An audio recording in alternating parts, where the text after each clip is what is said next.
Hello, everybody, and welcome again to another episode of the Risk Matrix with myself, Dr. Martin, and my friend here and colleague, James Junkin. It's great to be here. A lot of interaction, a lot of exciting things going on with the risk matrix and safety in general. So I'm happy to get to this episode, Dr. Martin. I think it's one our listeners will really enjoy. I think so too. So let's take them on into the risk matrix.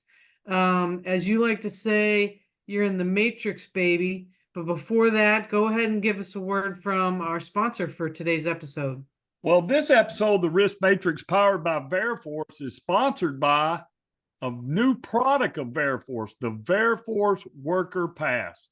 Veriforce Worker Pass is a comprehensive worker level compliance management solution. It uses advanced technology with seamless integration, and it gives companies the power to establish worker identity and qualifications, as well as monitoring compliance status with a level of precision and efficiency never experienced in the industry. The importance of compliance at the worker level cannot be overstated. At the heart of Veriforce Worker Pass is a refined approach to compliance management that accommodates the needs of a diverse supply chain. So to learn more about how Veriforce Worker Pass can help you achieve supply chain and contractor compliance, reduce risk, and ensure all workers go home safe from high hazard jobs, visit veriforce.com/solutions/worksite-management. I really like that new tool. It's awesome. Right on. Awesome. So let's talk about something in the news today, James. I know that you're preparing an article on this because I think it is a timely, also a very a good learning event for us all, and that is the barge that hit the bridge in Well, it was a Baltimore. ship, wasn't a barge. It was a big Okay. ship, Ship. right? It Container was a ship. big ship, Container ship. big container ship. I was off in North Dakota, and like most of my life, I cannot sleep on the road. I'm always thinking about work and safety and things that are going on. And I got up, it was probably 3 o'clock in the morning or something there, All cut right. on the news, and what do I see? This huge container ship has collided with this bridge, and they're playing on loop after loop after loop the situation that was going down in Baltimore. And you see this container ship come out of the dark. You could tell it was having problems with electrical power, and it runs right into the bridge. Cars are going across, live video feed, and then the bridge collapses. I believe there were workers on the construction workers on that bridge Seven too at the workers, same time. seven workers dead, I think, in this particular incident. So, it got me to thinking about how catastrophic events are rare. They tend to shock the consciousness of the nation. We have the president that went down and observed, and it took me back to things like the BP oil spill when the president came. When the president shows up, something bad has happened. I remember in my earliest memories of President Reagan addressing the nation after the space shuttle exploded, the space shuttle Challenger, and we watched that live as a child. I watched that live at school, and it was sort of a defining moment of our childhood to have something like that happen. People from my generation, didn't experience the Kennedy assassination, but for us, we all remember where we were when the space shuttle exploded. And people from the Kennedy assassination era, they remember where they were when that traumatic event happened. Everybody remembers where they were when 9/11 happened.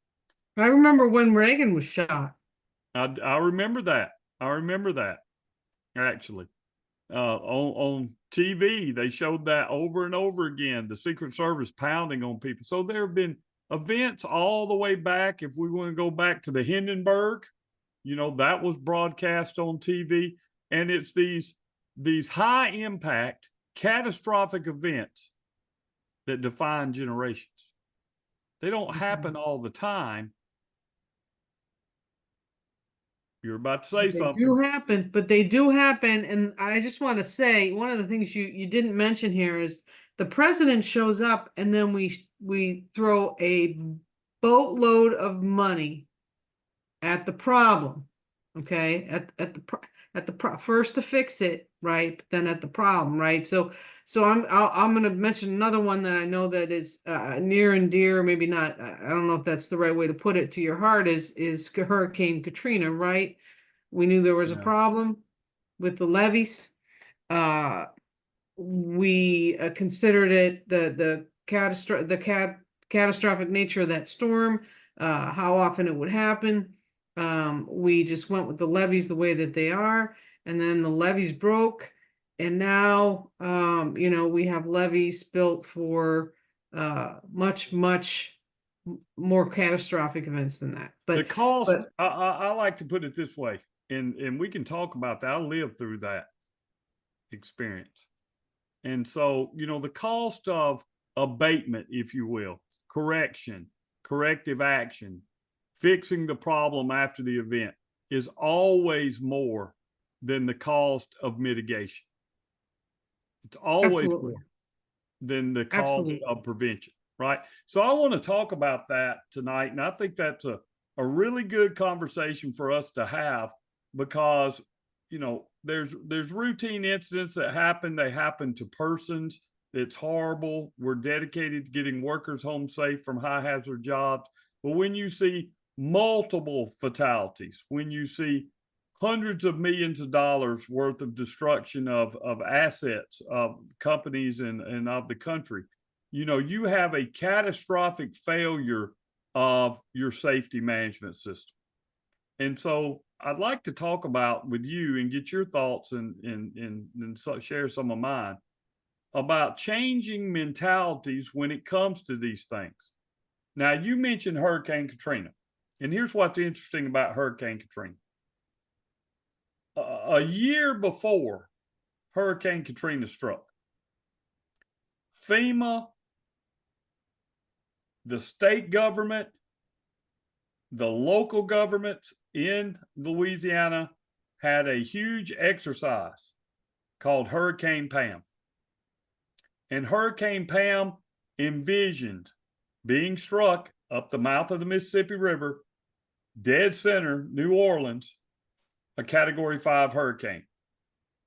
They did computer simulations and then they tabletop these exercises about what the federal government was going to do, what the state government was going to do, what the local government was going to do, because we knew not only that the levees might fail, but that the levees were more likely to be overtopped. And overtopping the levees like an ice tray, right? We've got an ice tray, we pour water in it, it spills over the neck, spills over the neck, spills over the neck. So no matter whether the levees held or not, we were going to get overtopped by that. And it forecasted devastating flooding in parts of the city. We planned for that.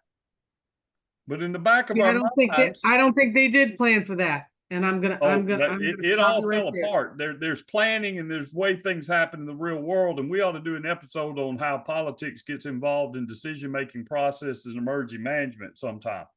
But there was a plan. Sure. There was a plan, but politics got interfered with this about who was going to run some of these things, and when the first responders become the victims that have to be rescued, that's a whole different scenario that wasn't planned for them. But here's my point. We knew that there was problems that needed to be addressed prior to any type of landfalling Category 5 catastrophic hurricane. We knew that long before we knew that long before your tabletop exercise that you talked about, Pam. We knew when we built the original levees that they were insufficient. Prove me wrong. I can tell you, we knew We knew that. I mean, if you want to talk about all the levee situation in Louisiana, I mean, I'm right down the road from the levees, so I understand. I understand, I'm but right I here. guess what. So from the levees that were there, the incident investigation after talked about poor construction, inadequate funding, poor oversight. You know, when you think of the levees around New Orleans, you think about the federal levees, okay, that are built by the federal government. But that's not all that protects this community. There are state levees, there are parish levees, there are private levees, and the lower down the food chain you get to less control. Well, if you're a resident who's on the rooftop of your house in a Category 5 hurricane, do you really care about whose fault it was? Right? No, but you do care about the fact that if we know there's a problem years and years and years in advance, and we're only tabletopping the year before, right? And practicing once or simulating once, that things will fall apart when Well, things fall apart, we right? knew, but here's the other side of that scenario, because I lived through this. Mm-hmm. There was a prevailing opinion amongst the citizenry and the government that Hurricane Pam would never happen. It had been since 1964 that a massive hurricane had hit, Hurricane Betsy had hit New Orleans. There was this theory that it would always go somewhere else. And in the days leading up to the hurricane, and if you follow hurricanes after this happens all the time on the Gulf Coast. We start off with a forecast that says it's coming here, and then there are deviations in that forecast. You know, we start forecasting landfall 10 days out, 7 days out, and the National Hurricane Center has gotten better. But there were numerous times that it was forecast to come here, but it didn't come here. And there was an expectancy that it couldn't happen. It just it wasn't going to happen. Very they small. say it is coming here. Oh, no, it's going to Alabama. It's going to go to Alabama. Don't worry about it. It's not coming here until 24 hours before, when reality set in, which is we're not prepared. Yeah. Well, let me just put this into the context of safety, right? How we do safety, because this really, some of the comments I'll make a little bit later in the show, I think will draw back to this. Is we all love these little pretty colored risk matrices, right? Severity versus probability, and etc., right?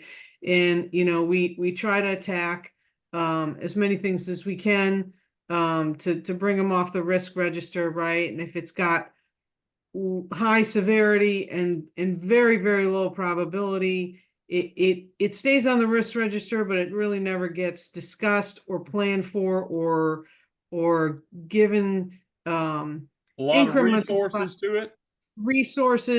But that doesn't mean it's not going to happen, right? It just means low probability. If it does happen, it's going to be severe, which is Hurricane Katrina, which is the BP oil spill, which is this ship hitting the bridge, right?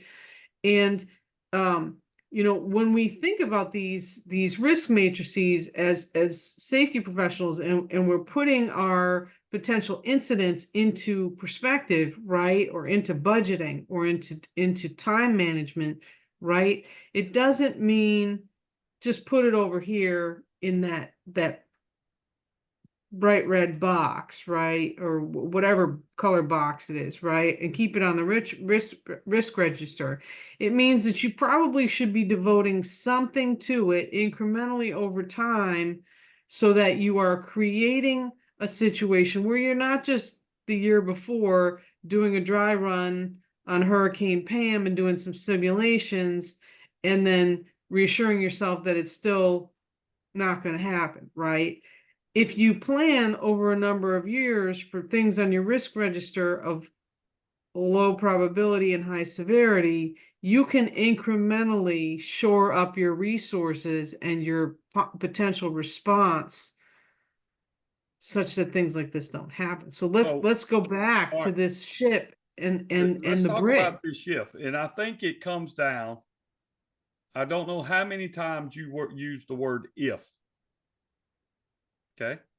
And to me, that's the problem in safety. Not that you have a problem in safety. I'm glad you did it because we've talked about this before we got on here, right? About the word if. If When? a hurricane hits, if a ship strikes the bridge, if we have a catastrophic failure in the Gulf of Mexico and put 5 million barrels worth of crude oil. When we say if, we're taking that mindset that, yes, it is unlikely to occur given this amount of things, right? And then we Yeah. sort of downplay that it's ever going to happen. And we need to change that mindset to when it happens. Okay, let's take the bridge situation.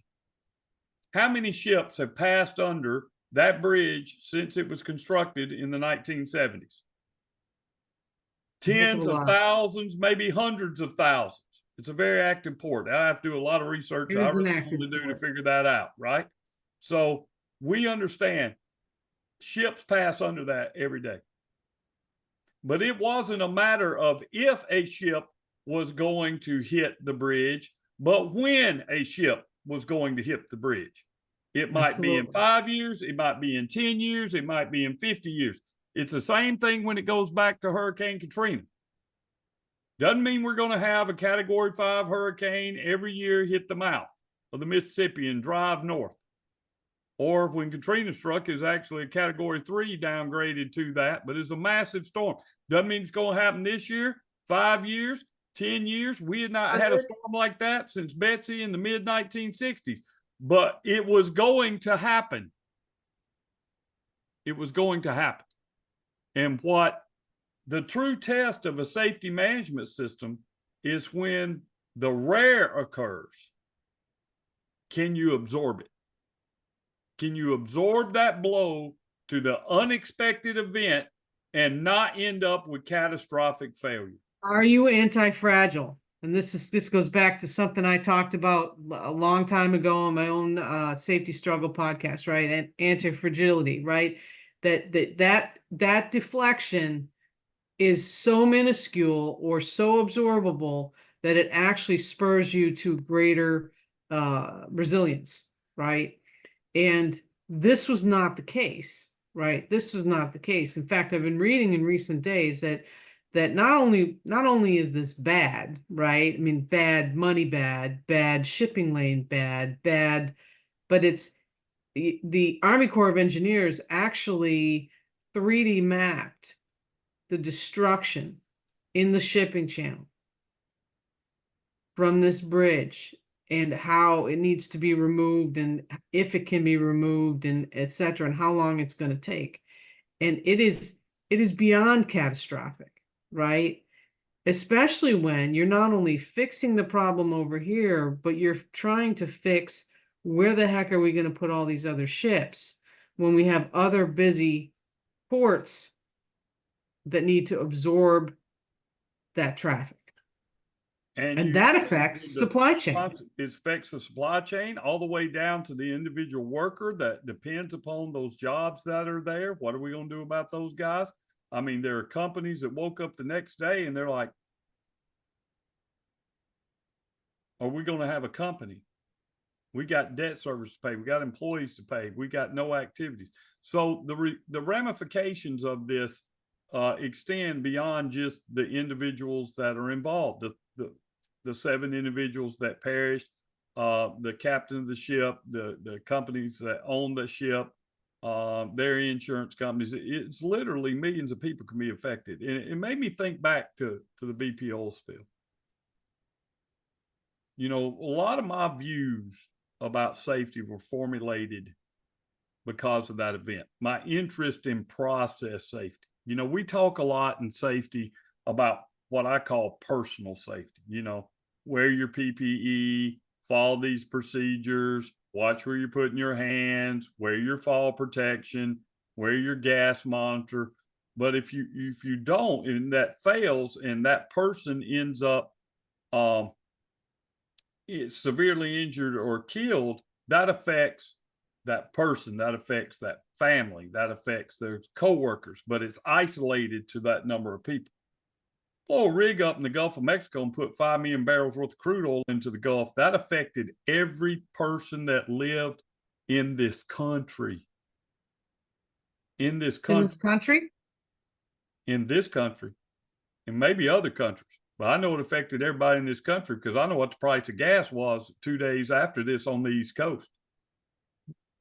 It affected people in shipping communities. It affected folks that lived along the coast. It affected tourism. It affected every aspect of life.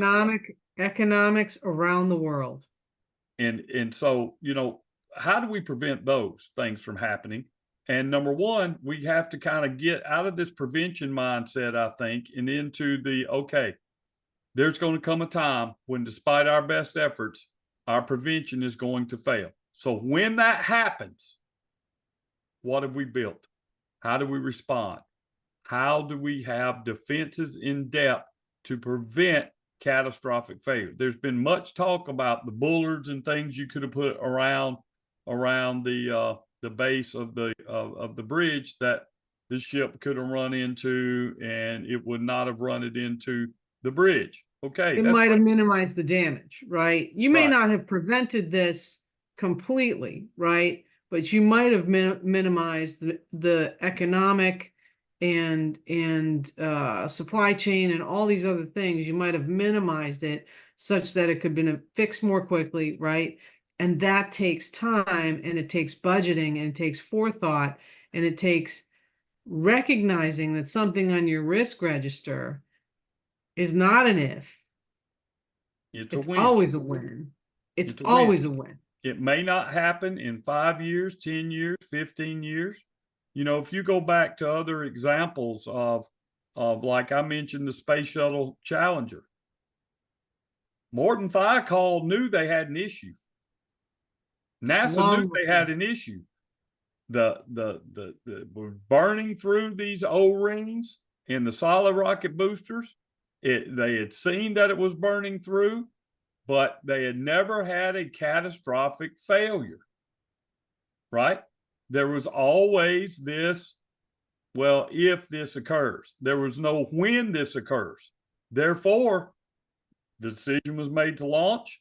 There were no procedures, no safety considerations, no mechanism to save the lives of the astronauts and crew members inside the crew compartment. None. And reports are that they survived, at least some of them, the explosion, but they did not survive the impact into the ocean. After the event, here comes the mitigation. Now we've got the mechanism they built onto the space shuttle in subsequent shuttle launches for an escape capsule. If something happened on launch where they could get out, you know, and they could be jettisoned from it and have a chute and all those things. Wouldn't that have been nice to have before? Now, I don't know this entered in the minds of NASA, and I'm just speculating here, but it costs money to fly that bird. Lots of it. Pay me now. Pay me now, or pay me later, James. So they're like saying, well, what's the odds of this happening? It's high severity, but very low probability. It's never happened before, you know. So it's changing that mindset. And I had to go through an evolution myself in changing my mindset. We had an incident to bring it back from something from a national consequence to the worker level, right? To the company level. We were working in North Dakota, decommissioning a well site. And we had always done this ourselves, meaning we had a crane operator going to lift the tanks up, put it on one of our trucks, strap it down, and our driver's going to take it away. Well, on this particular job, the oil company decided to use a different vendor for transportation. Okay. Somebody we'd never worked with before.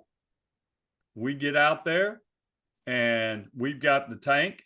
We've got it rigged up. We got a crane operator. We got a spotter and signalman down on the ground. We've got a rigger that's in a aerial man lift. And as the load is placed on the back of the flatbed and they're undoing the rigging, guess what happens? Driver pulls off. Driver pulls off, puts tension on that cable from the crane, lifts the crane up on the outriggers. The crane operator's feeding cable and laying down on the horn. The guy in the man basket, of course, we follow the rules. He's tied off inside the man basket. So he jumps outside the man basket because he sees the boom coming toward him, and had the boom fallen, it would have killed him, the spotter, probably the truck driver. He's dangling outside the man basket. Spotter's running. Fortunately, we didn't get past that point of return. And they were able to get the driver stopped, and the crane settled back down on the outrigger boom, and everybody had to go change their drawers. Now, in the investigation, you might say, well, whose fault was that? And I loved our conversation with Chris Martin in the previous episode about blame. But look, you know whose fault it was? It was my fault. It's my fault. Because I never anticipated, when this happens, what's going to be our response? Right? So Yep. now we're back on the prevention side. How do we prevent these things from happening? And we've got processes in place when we have drivers, and removing the driver from the vehicle and posting, barriers and things so the driver can't drive off and all that other kind of stuff. But I never asked that question. When this happens, So let me say this, right? I mean, when you talk about when this happens, right? And I'm talking about, risk registers and low probability, high severity, right? I am not implying, right, that we can prevention through design every low probability, high severity thing. What I am suggesting is, as you are, I believe, that we should treat everything as when it happens, and include it in our plans, our budgeting, our preparation, so that at a minimum, if we cannot prevent, that we only see that anti-fragile situation where we see a deflection and a recovery, right? Because then we can improve the next time, deflection and recovery. Okay. So you can't, I don't want our listeners to get us wrong here, right? I mean, it would be great to say prevention through the design for everything on the risk register, regardless of whether it happens ever, in a million years. Let's just be honest. Management is not going to spend hundreds of millions of dollars on risk that is not likely to occur, right? But they might spend a little at a time. But what you need to be asking is, in these critical functions, like, I don't ever believe you can reduce risk to zero, but you can predict that at some point some things are going to happen. Let me give you an example. We had a Hurricane Harvey, I think it was, struck Houston. Houston's ringed by refineries and chemical plants all over the place. Massive flooding, right? Massive power outages. And when you got flooding situations like that, that really hurts the first responders. A tornado comes down, wipes out a community, we can still drive in there. Hurricane comes and dumps 24 inches of rain on a highway, we're down to helicopters. You're not driving through a lot of that. So there was a chemical plant over there, and y'all can research it if you want to find out more details. But they had a critical process that had to stay at a certain temperature. And so the plant had planned for power outage with a backup generator. However, they didn't plan for flooding to go over the generator and short it out. And that's what happened. Now, it wasn't a matter of if that was going to occur, it was when it was going to occur. It wasn't if it was going to occur, never. It was going to occur. Hurricanes come. They hit the Gulf Coast all the time. There's massive flooding all the time. What were the results of that? The generator tripped offline. There was no way to keep that chemical process cooled. In the midst of a natural disaster, guess what we had? Boom! Fukushima. Fukushima is an example of this. Hey, we don't know if a tsunami is ever going to hit this place this year, next year, 2 years from now, 10 years from now, but we built a nuclear power plant in a place where eventually you're going to get hit by a tsunami and have massive flooding. And what happened? Same thing there. Generators couldn't keep the core cool, couldn't get the power. They lost power to the plant, secondary generators. And what do we get? Nuclear meltdown, right? So my point is, your point.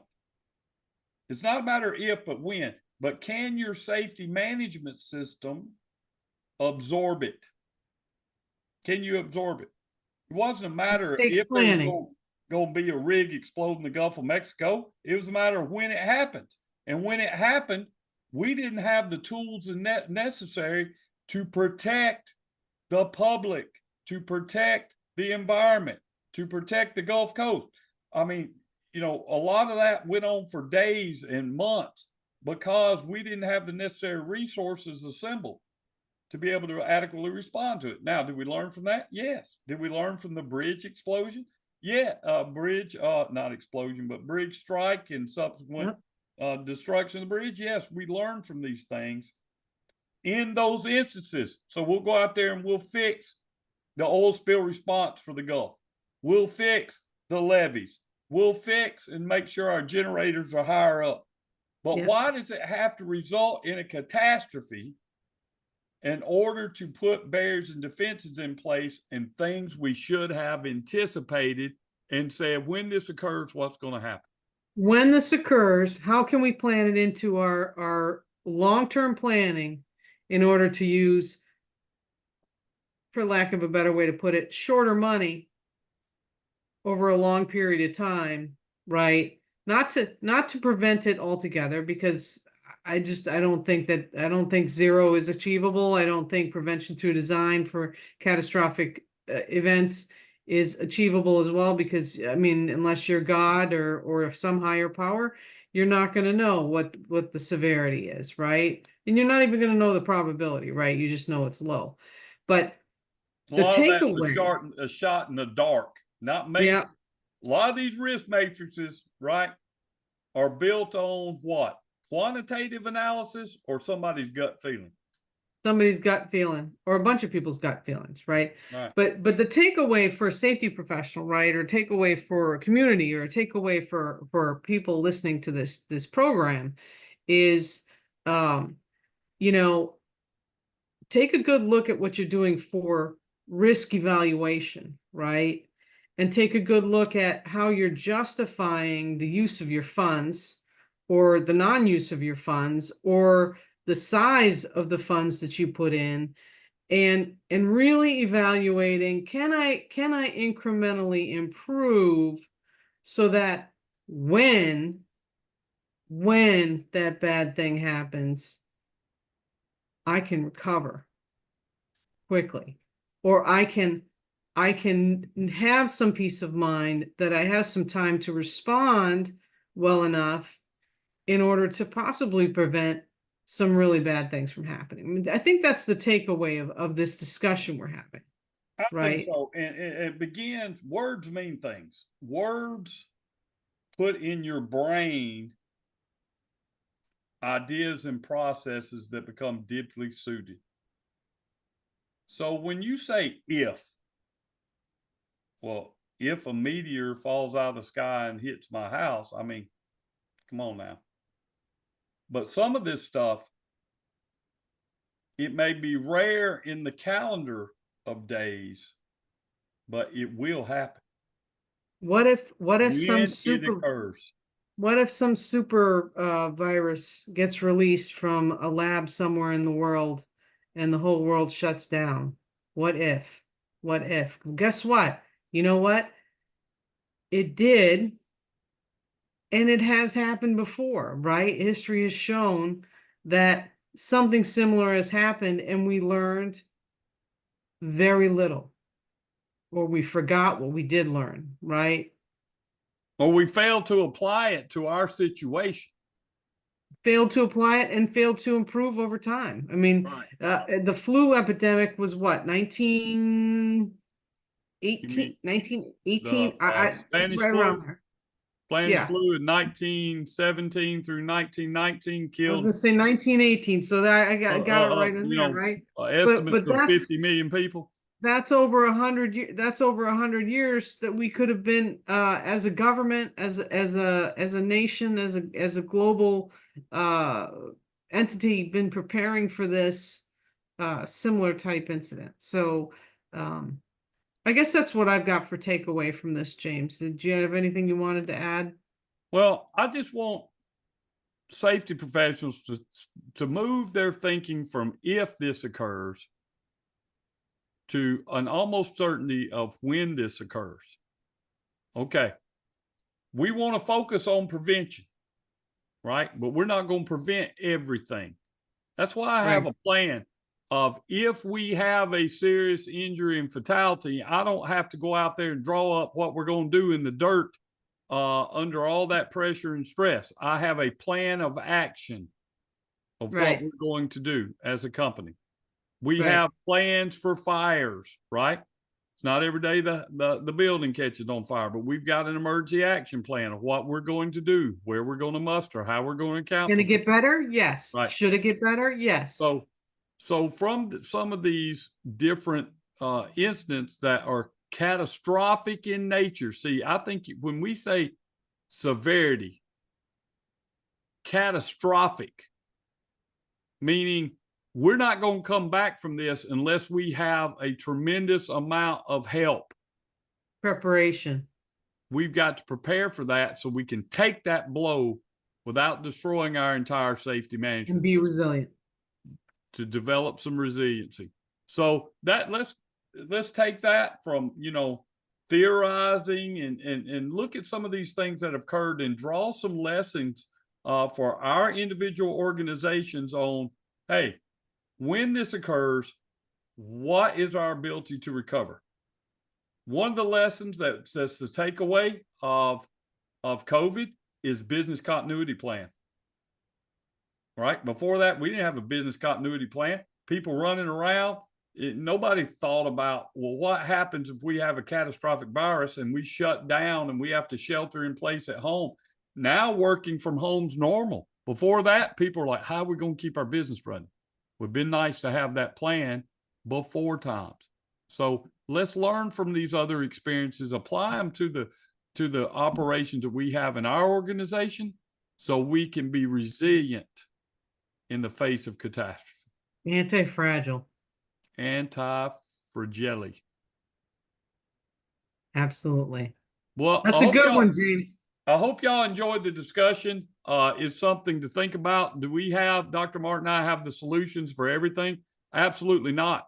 But the key to developing solutions and building on the body of knowledge is to ask the questions. So as a safety professional, I'm committed myself to ask the question, when this occurs, what's going to be our response? And I stopped asking if it recurs. So thank you for listening. Thank you for listening tonight.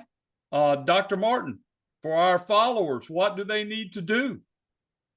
They need to follow us. If they're not following us already, you need to like this episode. You need to smash the subscribe button. You need to share this with your friends. Tell them about it. We are on YouTube, Veriforce's YouTube, in this format here that you see, where you can see us talking and shooting the breeze together. We're also on Spotify, so if you're one of those people that likes to listen in your car or in your earbuds or whatever, you can listen there too. Listen once, listen twice, share it with your friends. And if you got something to say, please put it in the comments and hit us up on LinkedIn to connect and talk about your experiences on these things. We'd love to have some new guests. So if you got something to talk about, let us know. Man, I know safety people have got something to say. So hit either one of us up on LinkedIn if you got an interesting take on something, an interesting story. Hey, man, you're just passionate about safety and you want to share your experiences and what's happened in your career with others. We'd love to hear from you. Message us there on LinkedIn. Dr. Martin and I both are on LinkedIn. You can get our names and descriptions of how to find us down into the comment section. But thank you for listening. Until next time, y'all keep bringing those workers home safe from high hazard jobs.